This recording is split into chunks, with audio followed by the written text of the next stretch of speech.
The comments that we need to consider? No. Okay. We need to approve the minutes from the last meeting. Do I have a motion? So moved. Second. All in favor? Aye. Aye. Any opposed? Motion carries. All right, new business. Presentation of the Metro Nashville Government Audit Comprehensive Financial Report. Today we have with us Crossland, Katie Ferris from Crossland, to present that to you all. You all have your final draft in front of you that was delivered earlier this week, or last week. I think we've discussed prior to this, but we have issued our opinion, or our opinion will be issued once we finalize and actually issue, but dated October 31st, 2024. Our audit was substantially completed at that point. We've reviewed the ACFR from Metro and believe it's fairly stated on material specs. If there are questions on any specific pieces, I'd be happy to address those. But Did you get what you needed from Metro General? yes, we've got one last piece that we're doing on site next week, but that is not anticipated to impact any of the balances. So we are comfortable saying that the balances we have for the hospital are materially correct as it relates to the ACFR. Are there any things that you want us to specifically be aware of that are in the report? Anything you want to call our attention to, discuss, significant changes? There weren't any significant new standards that were adopted in the current year. The big things that happened last year, that was the subscription assets, and then leases was the year before that. So nothing significantly new or different in what it looks like. The one thing I would like to add is that our fund balance at 6/30 is in line with our fund balance policy that was passed by council. So I think that's something that we should recognize as an audit committee, that we are in compliance with our fund balance policy through 6/30.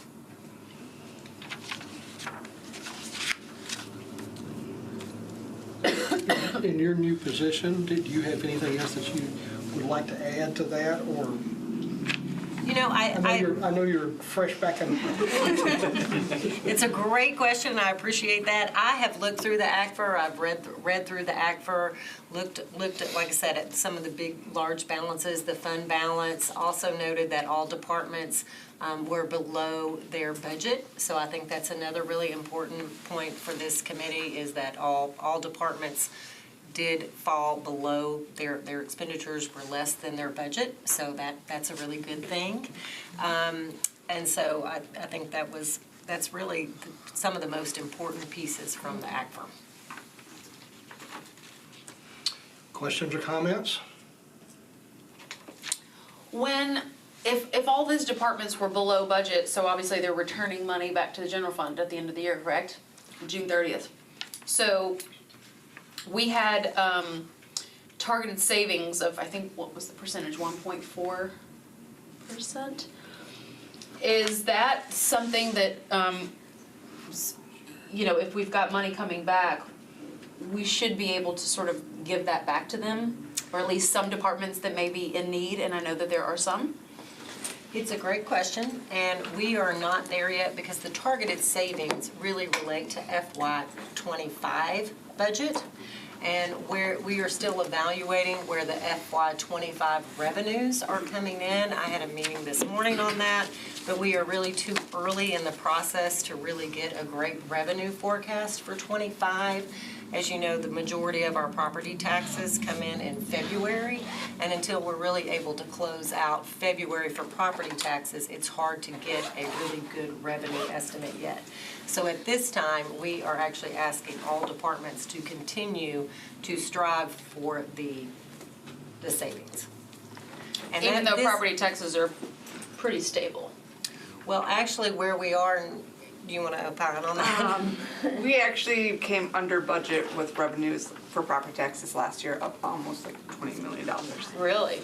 Yes. So they're stable. We did increase from prior year, but we did not meet the target of our budget last year. Interesting. All right, So we're a little fearful.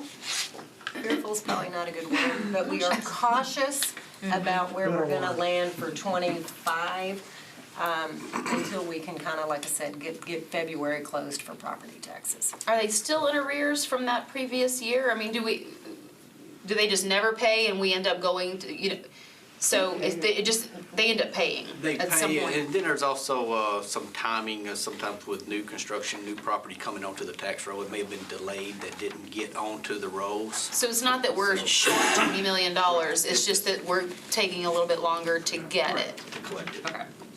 May I Please. check? Do you know what percentage of that 20 million would be attributed to appeals, or is any of that attributable to appeals? It is. Some of it is, but I can't give you the exact percentage, I don't know that. Okay, Yeah. I'd be interested to know that. Yeah, Okay. we can try to follow up with some other sort of partners and see if we can come up with something.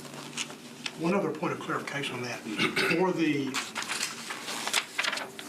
properties that are not on the roll yet because they're slower in development, that's basically lost revenue though, right? For Right. that year. Right. We won't get that back. We won't get that back until it officially comes on the rolls. Yeah. Yep.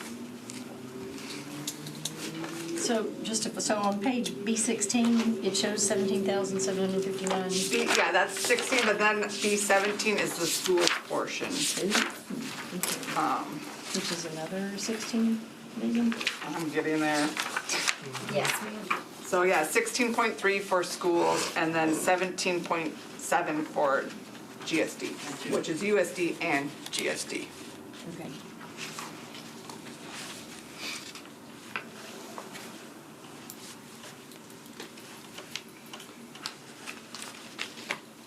Other questions? On the whole thing? Sorry, I was late. If I might. Please. On page, and this is just showing you that I'm an engineer, not an accountant. On page B3, there were liabilities listed that were $2 billion bigger in this than they were in the last draft. What was that? Do you know what liability? It could I be. think it was the due within 1 year, or due in more than 1 year. So last year we did issue new bonds, so we would have new bonds payable, which would increase our due within 1 year, but that's all based on our bonds and what's due in 1 year of all of them, which if you look at G, the G section has a roll like, Right.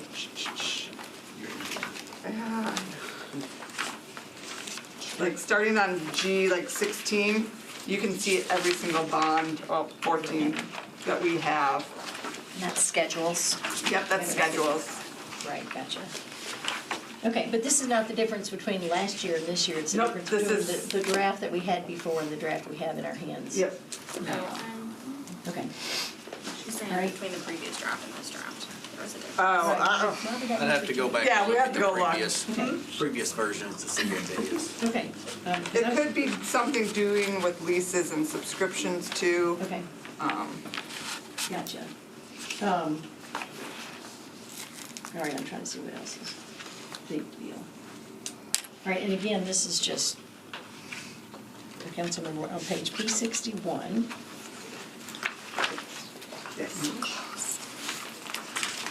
This is not an accounting question, so this may be for our finance director to ask.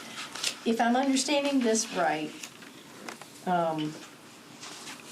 total long-term liabilities add up to 6.2 billion, Yes. and total assets add up to 4.8 billion?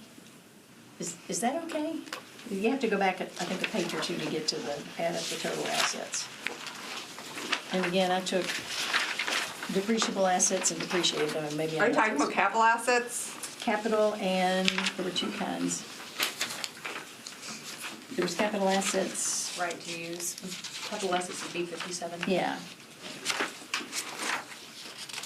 So the 4.7 is just capital assets, which is $10,000 or more Yeah. of equipment. and like work and construction building, plus leases and subscriptions. Right. And the debt is pretty much how we pay for a lot of those capital Make it projects. happen. So I think it's not an accounting question. Is that how typical cities stack things up? Yes. Okay, so we're comfortable with that. Yes. Sometimes citizens ask questions like that. It's a great question. Okay. And then, because I was on the tax abatement committee, and we talked a lot about things that we do that I think never show up anywhere in the budget. If we give a tax abatement to someone and say, you are not gonna have to pay this amount of property tax for the next 5 years because you're doing a good service for us, does that show up in the act for? Yes, tax abatements do. There's a, There's a note, footnote to note those. 16. B115. Yeah, which on your copy might be a different number, because we noticed that there was at least 9 in there twice, so it could be like 119-ish. What would the heck? what's the footnote number? Note 16. Note 60, yes, 119. Tax abatements. So these are all our tax abatements that we are in with Metro.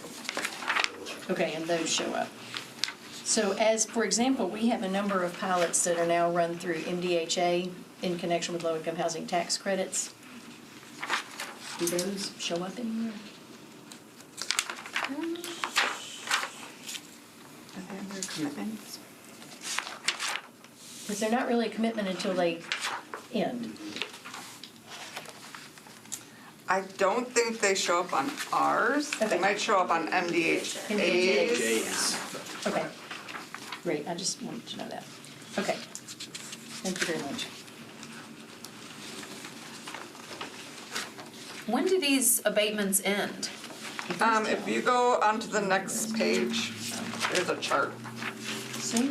It says start and end date. That's my favorite, Ms. Johnson, the zombie abatements that don't end. Don't end. If you'll recall, I tried to amend the budget to that effect I previously. think we both did. Yes. Okay.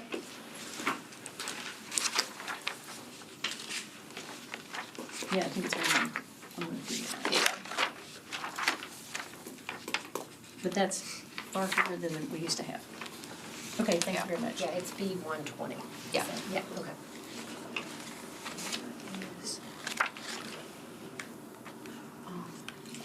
Do we have other questions?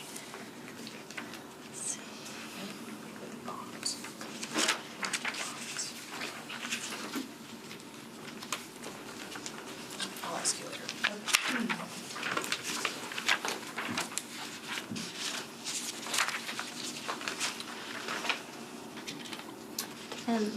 Chair, if I may, Please. regarding business improvement districts, and I guess that is B114.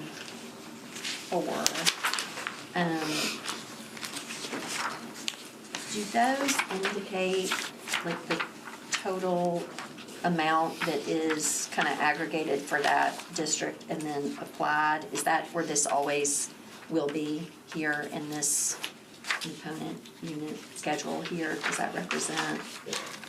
The financial pledges, Yes. Right, I guess I'm just wanting to understand the reporting kind of required for that. Like I see it reflected here, but during the year, is that just annual that they are reporting on that reflected here? Or is there any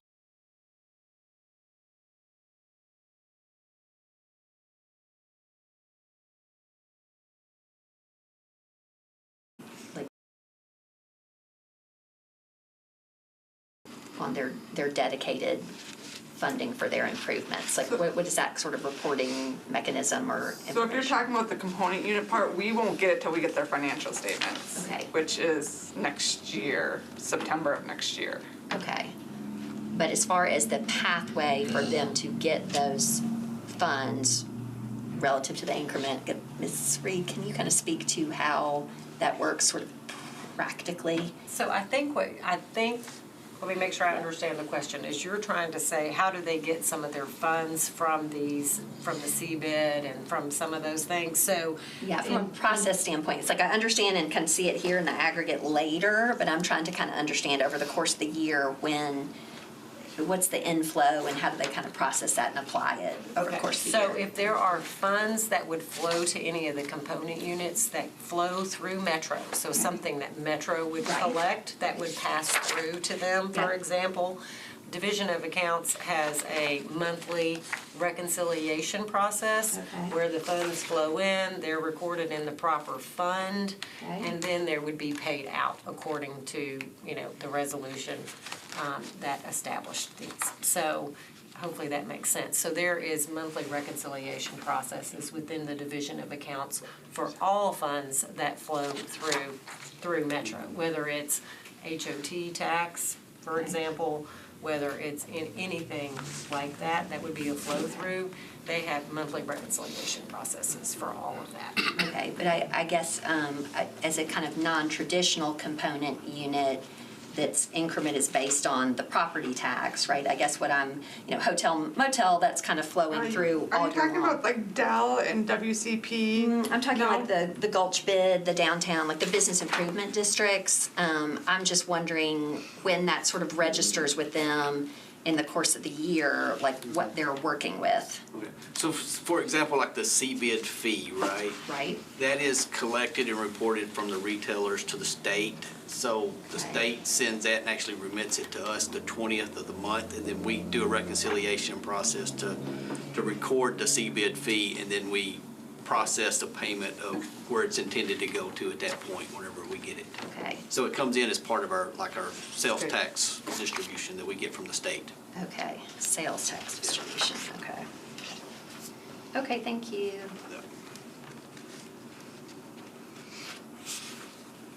We collect those, usually on the 20th of the month is when we get those from the state. And we pay them out within 3 days. 3 days later, after we do our reconciliation process. Okay. So at present, that's only on top of sales, so they're not doing anything as an increment on their property Yeah, tax within those. that was an example for the CBID fee that's attached to the sales. Right, yeah, and I'm just thinking about the property tax portion, and do we not, There is, I have to look at that. There is for the CBID and the Gulch. And the I believe. Gulch. right, So, I mean, it's processed with, I would imagine, same as the other Same- property tax same as the payments that property come in, taxes. and then would be remitted as it's received. right, and I guess that's what I'm wondering, when is that remit? Like, when do they know? As it's Right. collected. As it's So collected. every month, Interesting. we do a reconciliation between the property tax Okay.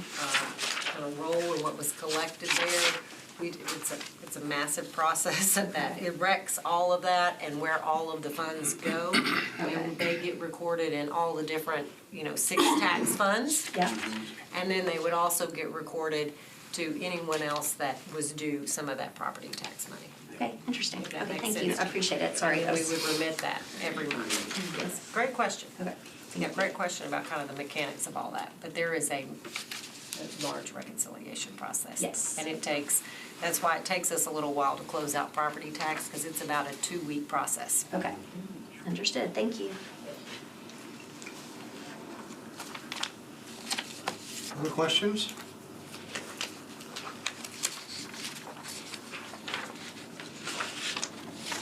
Is there a motion to accept?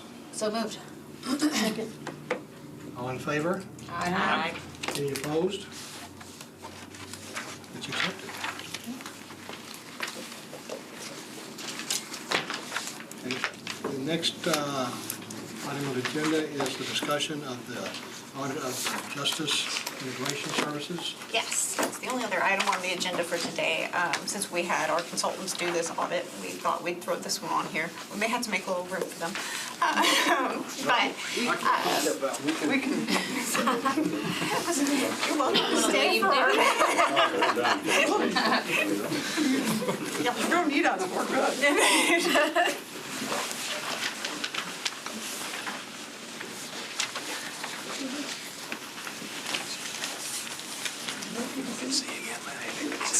So We have our consulting budget that we utilize for subject matter expertise often that we don't have. One of those areas is usually around IT audits. And so we recently engaged Fraser and Dieter, one of our consultants on contract, to do an information systems audit of the justice integration systems, or services, sorry, that serve metro courts and justice divisions. So I'm actually gonna turn it over to them. We have Brandon Sherman, Chris Zotti, and Tanner, I'm gonna say your last name wrong, Missouri. From Fraser and Dieter, who are going to present the report. I will say, in front of you, you have the unredacted version of this report. The redacted pieces that are left out of the public version because of information security safety are highlighted, but so that you all can see it, they're in there. I just need these copies back after this audit committee meeting. So, turn it over to them.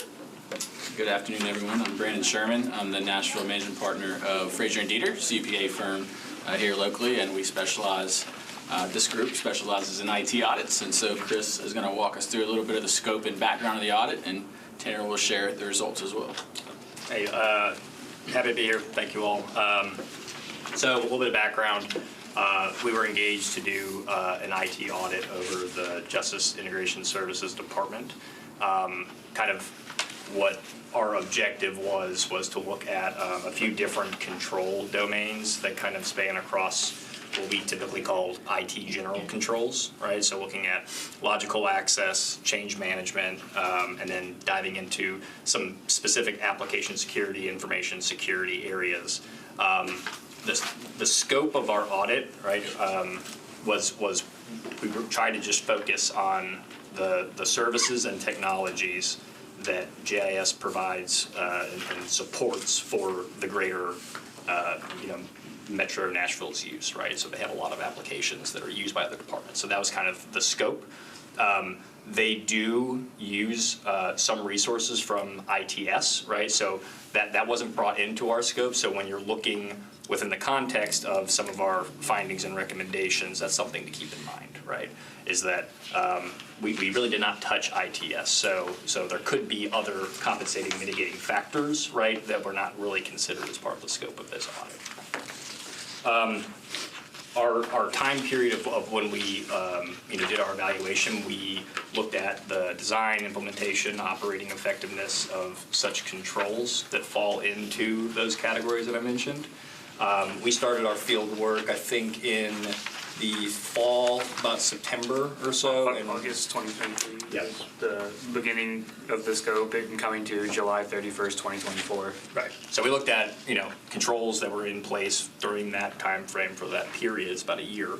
And we started our work around August of 24 and finished up, I'd say probably October or so. So that was, the high level. A lot of the way that we do our work is we have a lot of inquiries and discussions with management, with Nick and Natalie and their teams. We took sample selections when we're looking at change management, where we looked at a sample of changes, making sure that all the standard protocols and processes were being followed. When we talk about logical access, we were primarily focused with access within the walls, but then we did a little bit of work around how they manage access for other departments that utilize the technologies, because there is a little bit of a shared responsibility there. Could I get you to back up 1 second? Yes. Do even a higher level Sure. summary? You mentioned that they provide a lot of services to a lot of different departments. Can you describe what some of those are? Yeah. So, based on our understanding, I think CGIS is one of them, right? So it's an application that's developed, that's used by multiple departments. Yeah, and I'll be happy. Nick Kiefer, the Assistant Director of JIS. So we provide applications for the majority of the customers and elected officials who work in the judiciary. Applications like the CGIS system, the GIM system, the TVIS system, which are the case management systems for the various clerks. I was going to say, what are all those acronyms? CGIS is the criminal justice information system. GIMS is juvenile information system. TVIS is traffic violation system. All in all, we have about 8 different Power Builder applications that we provide to various agencies within the judiciary, and about 7 .NET-based applications that we provide on top of just the standard support. We have our own domain that we maintain for the judges and all of those offices, and we support the integration of those applications so they can talk to things like the police department, like the sheriff's department, state government. All those various connections are maintained. So, with that in mind, right, looking at JIS as somewhat of a service provider, right, that's what drove the scope of what we decided to really focus in on. Change management, how they, develop and implement changes being of critical importance. So I'll let Tanner talk a little bit about, the summary of our findings and where we landed as far as the overall audit rating. I'm gonna jump in real quick. I just noticed that the highlighting did not print. So F2 and F3 are the 2 that were redacted from the public version. Okay. So we'll talk high level about the findings. Overall, we had 5 of those domains that Chris referenced. We had 5 of those domains that ended up having a finding within them. Logical access, change management, application security, information security, and business continuity. 2 of those being in change management. But among those 6 findings overall, amongst all our testing performed, we narrowed them down into 1 that we labeled high risk, 3 as medium, and 2 as low. And primarily due to what it is that GIS actually does and how they operate. So our high risk finding is around change management. So this is in particular checks and balances pertaining to the changes that impact systems and data that end users, folks within Metro Nashville departments will end up using. So making sure there's not an opportunity for, let's say, just one person to be able to change something and then ultimately it's going to impact us all as end users of these systems. So making sure that there's some sort of approval process, review process, and we've worked with Nick and Natalie at GIS to iron out what that looks like, but it's more critical based on the support that they provide to all of Metro, so that's why it ended up being our high risk. For the 3 that landed in medium, those are overall security process improvements, just the maturity of some best practices, some security configurations, we noted some improvement areas that could take place as far as those are concerned, an example being like passwords. And for our 2 low-risk findings, primarily formalizing processes that either do exist today or processes that, let's say, exist in a policy but we don't follow for some reason, making sure we're documenting those types of exclusions on paper, what responsibilities does ITS have versus GIS have versus how is that going to look from a policies and procedures perspective. Stop there for any questions on the findings. One thing I will add from the change management standpoint, and you talked about a little bit, was the context of segregation of duties. So usually in a financial control, you can think about it the same way, right? There's a concept of segregation of duties in the application development life cycle as well. This is a very common issue that we see in smaller development shops, right? So JIS has about 30 people total and probably 23, okay, and then not all those people are doing development, right? So it is something that usually there needs to be some sort of mitigating control put in place, like some sort of change review, right? So that is a very common thing that we see, and I would say most of the findings that we've identified are fairly common that we see, across the industry.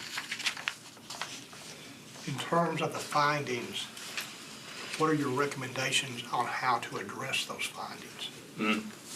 So I would say, in summary, that one in particular, right? There's a couple of things that could be done. You could have some sort of system setting that prevents somebody from making a change that goes all the way from the beginning to the end, where someone else has to come in and review it, but sometimes that's not practical just from an operational standpoint because there might not be enough people to pull the different levers, right? So you could implement some sort of mitigating control. Someone goes and looks at a list of changes over the past 30 days or something like that and make sure that, hey, all these changes are right and we agree and they should be there, right?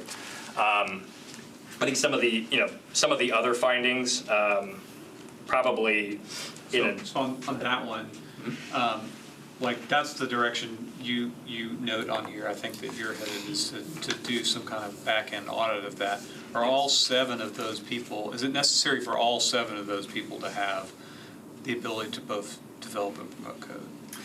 Yes, and to clarify, currently that number is down to 6, I believe, and one of those developers is a web developer who is not actually developing on these applications. He does the websites. So it's really a staff of about 5 at the moment. And the way our shop is set up, and I want to give this overview just so you all can kind of understand the overall context of how we do development.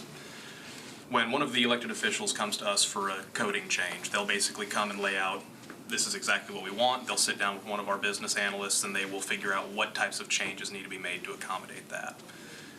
We'll take that to the developer, and the developer starts his work in a development environment, completely separate from production. It doesn't touch production in any way. Once he's done, he'll promote that code into test, and it'll go to our business analyst again, who will go into that test environment, test the application, make sure that nothing breaks when they start trying to use it, make sure that the code does what it was supposed to do. Once that's done, we'll pull in customer testers, subject matter experts from these elected officials, and tell them, okay, here is the code that we've checked, we don't see any bugs, check it again, make sure it does what you wanted us to do. Once they sign off, only at that point does the developer get to move it into the production environment. And there is a slight segregation that happens in the production environment. When you think about these applications, you have to think about the front end and the back end. What you see on the computer is what we call the front end. That's Power Builder for most of these. The back end is the database where all the data sits. The developers can promote the front end changes. But if anything's going to affect the database, the DBAs, the database administrators, that developer has to give that piece of code to that administrator, and they promote that to production. So we do have a slight separation of duties, but the concern I believe they were noting in their finding was in the Power Builder environment where we go from test to development to production, that's all usually the same developer, and it is just because we're supporting basically 13 applications with a staff of really 5. And So there's a process and a policy in place. There's not a system configuration preventing that to happen, so this is making sure that no one's bypassing the policy and just pushing something through So without. theoretically, somebody could just Yeah. ignore the policies in Right. place. and go, Correct. Yeah, I got you. yeah, basically what we would be seeking to do would be some of what they mentioned, the mitigating controls, where we can say, all right, we're going to run audit logs every 30 days. Go into source control, show me everything that was promoted to production, show me the development notes tied to it, and basically just make sure that we don't see anything in there that we go, oh, that doesn't jive with what we remember being put into production this quarter. Okay. Thank you. And there's ways to risk rank that, to look through that to see, are there higher level risks that we should be focused on and maybe not so much on the lower, and there's different ways to vary that so it's not just so anonymous for your team. Correct. Quick question, I guess, is the segregation concern because your mission or your genesis, right, is sort of like the data around, right, like what initiated y'all's existence was like overcrowding, right, or something, jails, something like that on the justice side? Like, so there's a division that we had a That was previous. criminal justice That was planning. That's criminal justice That's separate. planning division, okay. And so, but y'all's obligation as it relates to the data that you have to report about how fast you can get through the court system, or, you know, how often things get deferred or brought back, like, I guess, is the segregation concern that the requester client, whether the elected official, the judge, in what they're asking, and that the kind of the, you know, the data is the facts, but that the forms could be set up or the process could be set up such that the data on the back end is not best practice data, or, I mean, what is, can you drill down a little bit on the segregation There concern? could be that, in that case, a requester requests certain thing to happen, and the developer pushes it through without going through the right steps to get it tested. Was it tested fully? was it approved by management? Was it, does the requester agree? All those steps, someone could theoretically push it through without making sure it ultimately fulfills the request that was put in front. So just hypothetical, a requester says, oh, put a checkbox on here or a blank for that, or ask them this question, but that's like not best practice or appropriate, or you shouldn't ask people those questions, like that kind of legal check. I mean, do you all have a legal threshold or check in the development process that makes sure that everything, I guess when I'm thinking front end, it's filing stuff, filling out forms. I don't know what the front end stuff is, but what is the concern, just kind of the practical concern of, does this work? So the legal check would more so be on, the elected officials are usually the ones that sort that out with Metro Legal if they need to pull them in. Essentially, when they're coming to us, they're usually coming to us and say, I'll give you an example from 1 year ago. Expungement forms used to need to be filled out by hand. Okay. The clerk comes to us and says, hey, this takes hours. Right. Can the system print it? Can you give me a button where you can click on it on the case and the form prints? Yeah.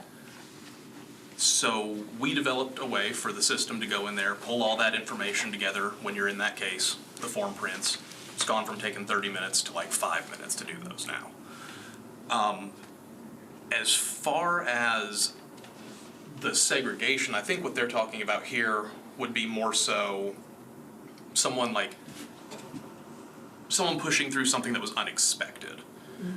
Through the change management process. And again, we will absolutely take their finding and mitigate that with the audits on the back end. If you were to do a full segregation of duties, what you would have there is a situation where you've got a developer who's developed whatever the customer requested. They're then going to test it, and then they're going to hand it off to another developer.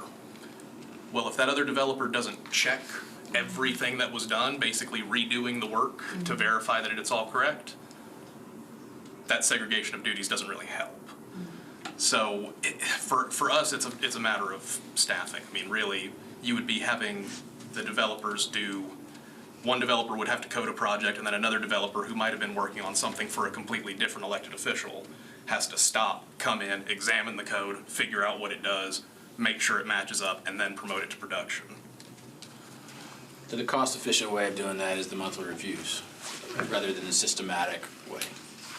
And something else I will add to this is that even though we did, note this issue, we still tested a sample of changes to see that they did follow the process and the testing and the approval, and we didn't really. We had another finding in here that's around maintenance of documentation, but we were able to see everything that we're talking about as far as standard process. The sample selected had appropriate testing in. Right. But again, we looked at a sample, right? So it's not 100%.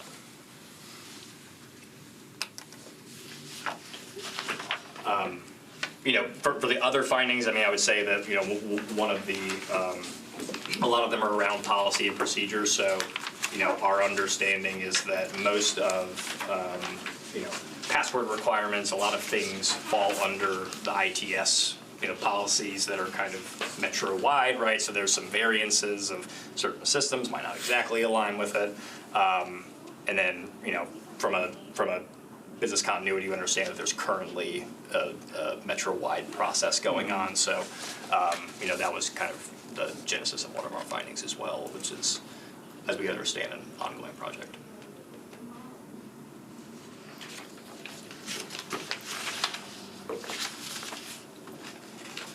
Questions? One quick question, Chair, Please. if I may.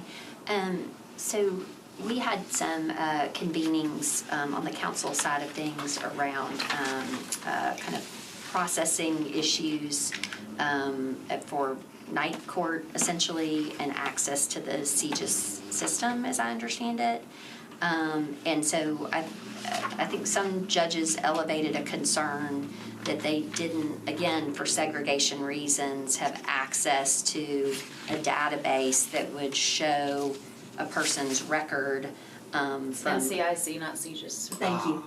Yes. And they still don't have access to it because NCIC won't allow them access to it because we can't segregate and because that data has to be extraordinarily secure, because it's Yes. a national database. Yes, And so for NCIC. whatever reason, Metro has never been able to get it together to do that. So you're right, our judiciary does not have access to that, so it makes it really hard to put bonds, to do the things that we need to do to understand who it is before them, because if it's outside of Davidson County, they have absolutely no idea. They could be a mass murderer in Williamson County and we wouldn't have a clue. So I guess my question comes then, because that was identified through those meetings as a potential need, and then the segregation there would be, I guess, that each magistrate or person interacting with that person needs to have separate access that is not the judge or the designated person who's issuing the bond, right? And that so from a budgetary standpoint, the implication would be is all those folks need an assistant that can get into NCIC separately from a segregation standpoint. It's my understanding it's not a segregation issue, it's, we do not have access to that database, period. Do other counties have access to that database? Absolutely. And what do they do different from us? They're able to house the data in a very secure server that, am I not? Can you, I guess, Well, so so you could just speak into that. NCIC is a federal database. Correct. So that is not something that would be housed locally. Access to that database, though, I do know is very, very restricted. There are a lot of hoops that you have to be able to jump through as an individual to be certified to view NCIC data. I would probably have to defer to legal or maybe the DA's office on what all those requirements are, because that is something that is wholly outside of the scope of what we do. None of what we handle is NCIC data. Yeah. Okay, so that doesn't. Worthy conversation, but I think it's something we should drill down on. This is something that I brought to the forefront in 2019 whenever we had someone that never should have been released from jail, that was released, I think, on his own recognizance, because we had no idea of his history, and he ended up literally slashing the throats of two 20-year-olds in the middle of Demonbreun Street.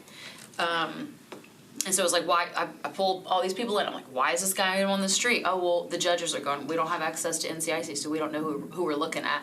So that was 2019, and they were in the process, and so you would think 5-6 years later, but they were denied. They had applied and done whatever, and then they were denied, so they just can't get it together. I don't, Well, and I will follow up, because subsequent to the special called meeting of the Public Health and Safety Committee, Judge Todd came and kind of spoke to that, and then I think there was a subsequent kind of request or finding that maybe we do have some access that we thought we didn't have, and, our ask had been subsequent to that meeting, what are the budgetary implications? Like, can we get you, if there is, because the way it was presented is like, it was presented to us, I thought somewhat as a segregation issue, like this person who's making this determination can't be the same person who looks at it here, because it might prejudice them to, I don't know, I can't articulate it well at this juncture, but it was presented as a staffing and budgetary issue, and if they could meet those thresholds for separating that then they might have access. So anyway, that's a separate issue, but I appreciate understanding how it intersects maybe I with should your audit work that. or not. Yeah. But yeah, I mean, that's something that needs a solve, and so I'm interested prior to budget to circle back on what was elevated through that special committee, and if the solve is not like a budgetary staffing solve, then I think it needs more attention and a look at it. It wasn't in 2019, it was just it was a data security issue, but anyway. Yeah. Sorry, Matt, did you? Council members will follow. You tried to talk earlier. No. I mean, I guess my question was, if these hoops can be jumped through, it would still be your department that would operationalize that, correct? NCIC? Yes. No, sir. NCIC is fully handled by the federal government. We maintain the network, obviously, but Right. They would have to build any tools for them to be able to access that data. As far as I'm aware, the tools would simply be just a regular computer setup unless there's some special requirement that the computer be set up in a specific way.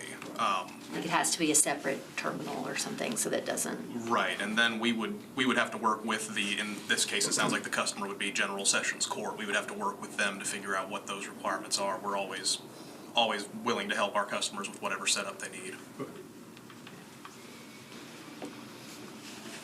Any other questions? Anything else you guys need to tell us that we didn't think to ask about? Whether it relates to what you're doing or not. A little digression there. It's related. All the acronyms. NCIC though, that is an important issue, though not. Thank you for your work on this project. Thank you all. Thank you all, yeah. Appreciate the opportunity. There's a motion, a second. We need to approve it? I don't think so, do we? No, we don't approve this. Okay. Oh, we don't approve, okay, never mind, we did not. This is just a normal audit report that we're presenting. Okay, Okay. got it. Thank you, guys. Thank you all. Thank you. Thank you.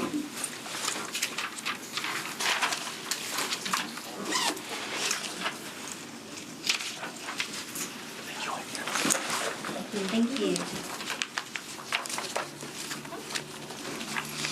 Any considerations we need to discuss for future meetings? I will make my plug for audit plan ideas. That's our next meeting on February 11th. We will have our audit plan, so if you have any ideas, please send them our way. Yeah, and I will share that Director Riley emailed the council, I think, Friday, and I'm gonna bump that one more time, just to remind members, and then as well, to take that opportunity to link to the audit reports that are online, so that, council members are aware, because we've discussed, we get it, right, and receive it as members of the committee, and then often I'm thinking like, oh, well, the chair of this committee might want to be aware of that, and like is incumbent on me to, as a member of this committee, to forward it to the chair of that committee. But Director Riley has kindly said that they will add that chair to the initial distribution email. So I think that'll start to increase awareness also, but then I just want members to know, like, hey, this is where you land, because it's been a little confusing in past years, like kind of how you get there to find all the reports and so forth. So I just want to remind council members, because obviously they elect you all to represent them, but I think sometimes the communication a little bit. So it's a good touch point when you do that annual email, and I just want to kind of bump it one more time for council member awareness. When is the last time that General Sessions has been audited from a fleet management and like General services? That's what I meant. What did I say? General Sessions. I didn't know they had cars. CGIS and NCIC Got me going, yeah, all we're- these different directions. General services, sorry, on fleet, just how they do fleet management from a capital perspective and operating with maintenance, just in general, what their policies are and how many departments they touch and what, It's been, 2017. 2017. I think it sounds like it's time for another one. So maybe I'll bring that up. Maybe I already have. Would that include the question of whether to contract that out or do it in-house? Could it? No, to me, So you're talking about acquisition of the assets, just- not the maintenance of them? no, both. Okay. Yeah, because both of those are handled by general services for these different departments. And it's causing a lot of problems in pretty much every department that they're dealing with. So obviously police, fire, but water, waste. Codes completely moved away from it. They said, we can't even deal with this anymore. They rent their entire fleet from Enterprise, which sounds terrible, but they don't have issues with their fleet anymore. But that's a problem. And so, my thing is, let's look at what they're doing and why it's not working, and it's gonna have to have some cross interviews with these different directors on what is that communication and, how are they coordinating? Are they doing it well, are they not? I'm gonna probably think that they're not. And so, I personally think that those budgets should be moved to the respective departments. It creates a streamline of accountability. Those departments want that so that they can, manage their own stuff.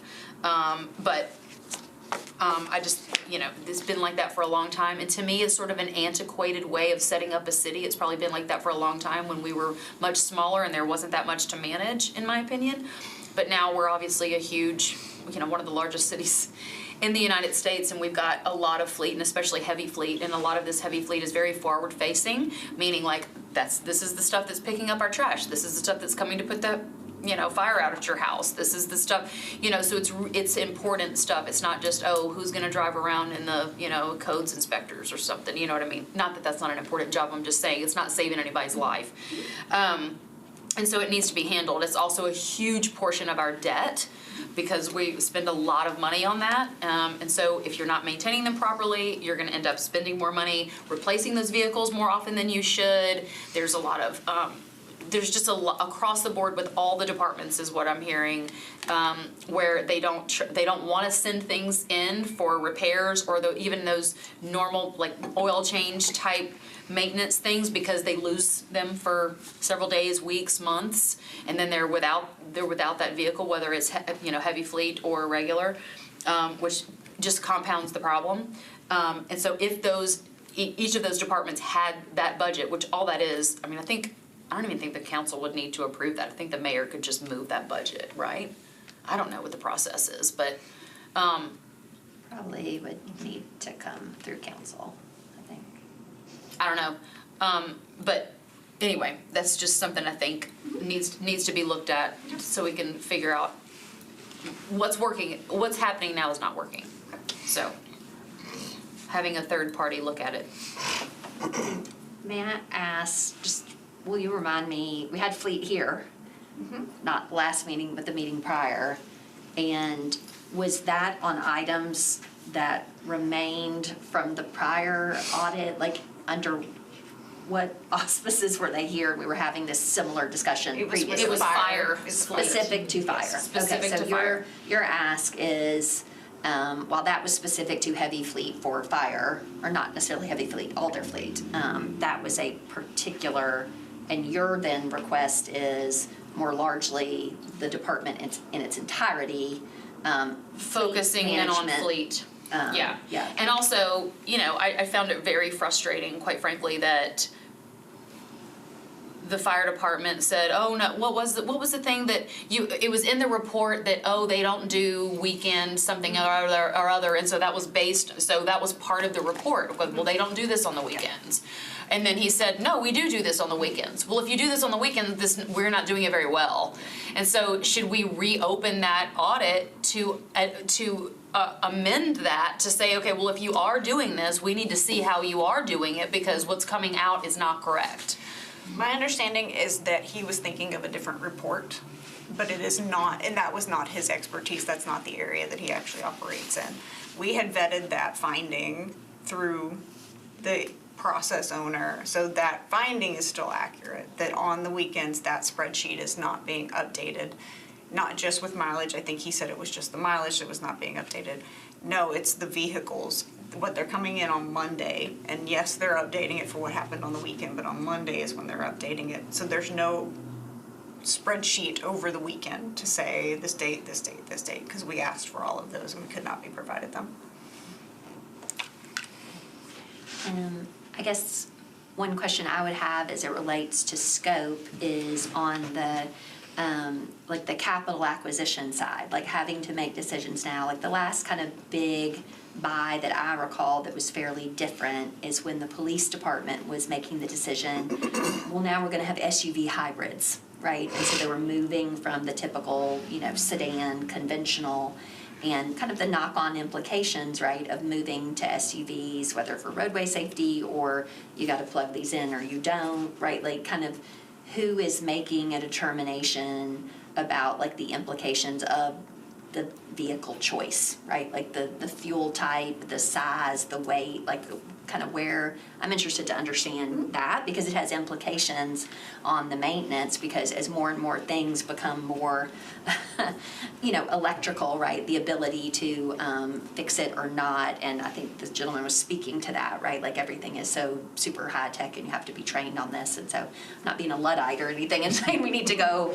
back, but I do think there's kind of some forward-looking implications on when a department really kind of changes its fleet, right? And will it be electric? Will it be hybrid? Will they retain a certain amount of conventional fleet? Because kind of who knows what the national implications are, right? And what is best practice for how you split up a major fleet as things change, right? Should it be X% this, X% that? I don't know what best practice is on fleet management, but I kind of see that. I think about that sometimes when I see those rafts kind of coming through for council for approval and kind of think like, oh, okay, so we're all in for the SUV hybrids here, okay? I mean, I guess that's fine, you know?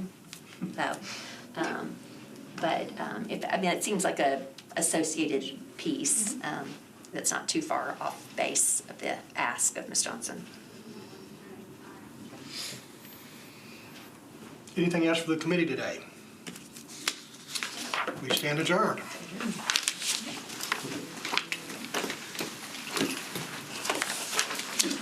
Any questions?